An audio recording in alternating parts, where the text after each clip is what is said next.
Yo, how much you charge? I'll do that in the Brooklyn accent. Yo, how much do you charge for that? How much is your training? So Mhm. we're going to be talking about hourly rate, what that means. And it's not the price of the train. It's actually not what we're talking about. We're talking about your whoever's listening to this, hourly rate. But before we talk about the hourly rate, I want to let you guys know that we are taking on a handful of new clients to work with us one-on-one.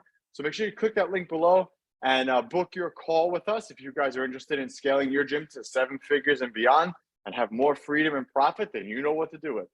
Jimmy, Yep. take it away. Hourly rate. What are we doing? Hourly rate. So when we talk about hourly rate, a lot of people will think that something's expensive. Like in our case, as gym owners, a new employee might feel expensive to you. And yes, it feels expensive. But let's take that example down another step and think about the easiest thing to think about is either like landscaping, cleaning, you're getting your house cleaned, or like a meal prep service, right? So let's talk about a meal prep service, for example. We're all gym owners. We've probably used one in the past. So let's look at the time that we use to prep all of our food. So if you're bodybuilding enthusiast or something, you've done meal prep at some point in your life. And you want to meal prep all your lunches and all your dinners for the week. And doing that is going to cost you the cost of the food, or so you think.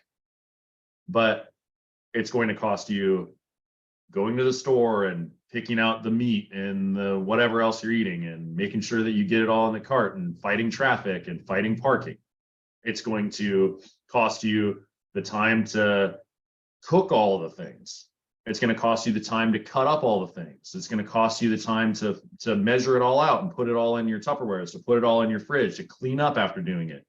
And actually, wait, I want to just say one thing. I'm just going to cut you off really quick. Side tangent. No, you know, lately, I don't know, my Instagram feed has been like clogged with like people making all these recipes, like all these like good like foods. So like, I'm sure you've tried, I don't know, maybe you haven't, but I'm sure you've tried to make one of those recipes. Have you? Yeah, I did the other day, actually. Okay, so the funny thing is, right, this is the thing, and you're going to laugh about it. So it's like you see these crazy recipes online and you're like, all right, I'm going to do that. And then you go and you actually like try to do it. And it's so many steps, so much items you need, like so many ingredients. I guess depends on what it is, but like there's so many steps to do. You're like, this was so complicated. I'm never doing this again. Yeah, exactly.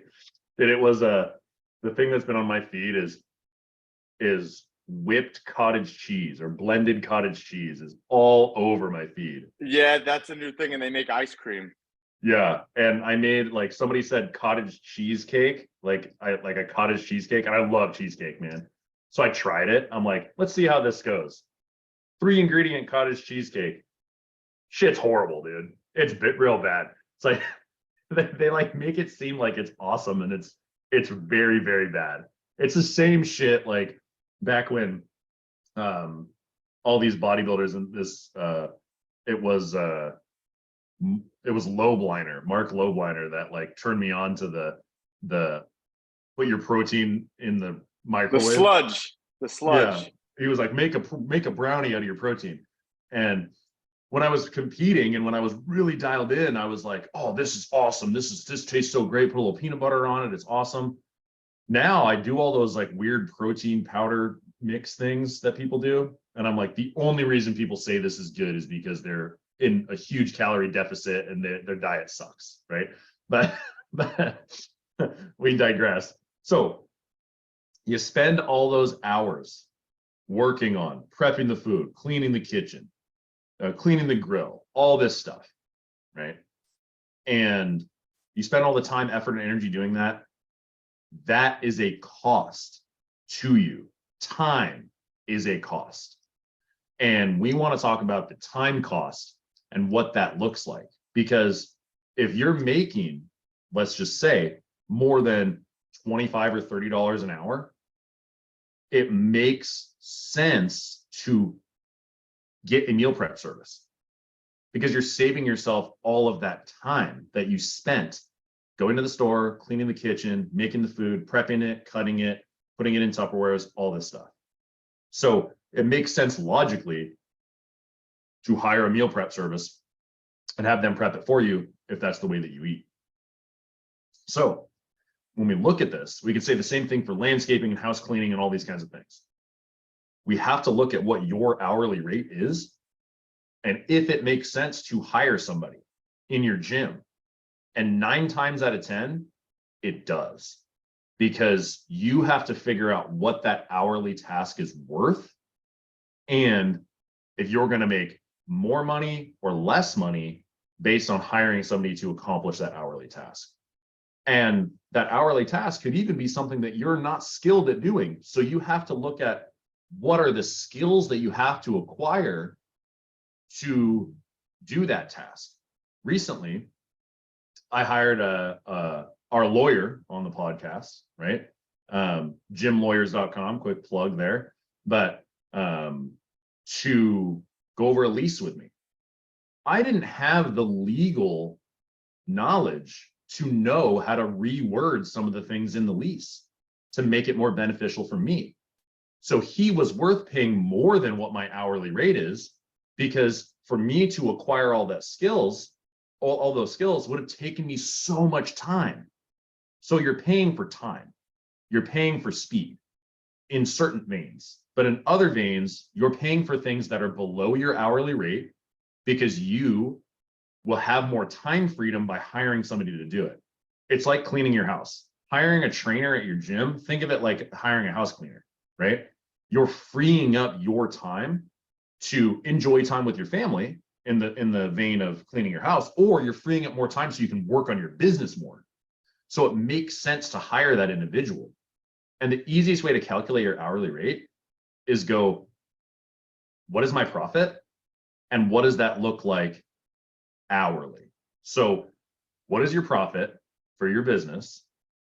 Take 2,000 hours a year, divide it in, and go, is this something I should be hiring out, or is this something I should not be hiring out?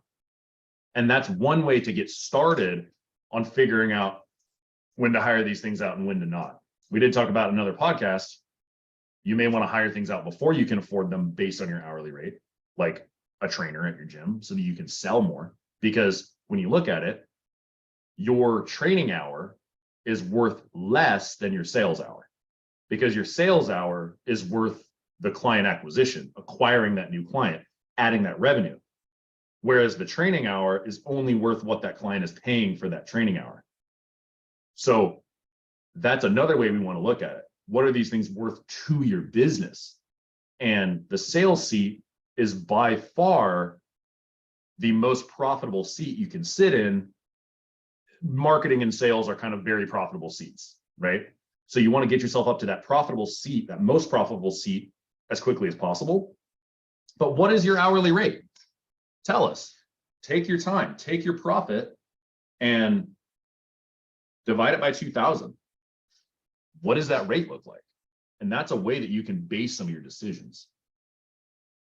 I'm actually reading a book right now. It's called Essentialism. I forget the author's name, but the book is basically talking about how you have to say no to certain things and do less as opposed to do more. Because especially when it comes to trying to grow your business, you're always trying to do more. And sometimes doing less is actually better. And you have to, I said this on other episodes, you got to work smarter also, not harder. You know, Jimmy and I are very brute force, like he said, you know, on that episode, like, you know, we'd rather smash through the wall than open the door. So sometimes you just have to open the door. And that means, especially in the beginning of your business, as soon as you have the money, hire another trainer. Let somebody else do the training. And then your job becomes training them and putting new people into the system. Your life will go so much smoother that way. You'll have way more time. And like Jimmy said, sitting in the sales and marketing seat is the most profit-rich thing that you could do in your business. It's almost like if you opened up a Subway franchise, and we're using Subway or whatever you want to use, but you opened up a Subway franchise, what would your time be best spent in that Subway franchise? Making the sandwiches in the front? Delivering the cold cuts, putting the cold cuts into the refrigerator? No, It's looking at the numbers, figuring out ways to save money. That's where you're going to be more profitable, not making the sandwiches in the front. So, like Jimmy said, I want you to figure out what your hourly rate is. How much is that? Then I want you to click that link below and join our Facebook group so we can continue this conversation and we can really help you to make that hourly rate worth more and get you to scale and have more profits and more freedom in your business. Until next time, Anthony and Jimmy, Finish Profit Multiplier, we are out.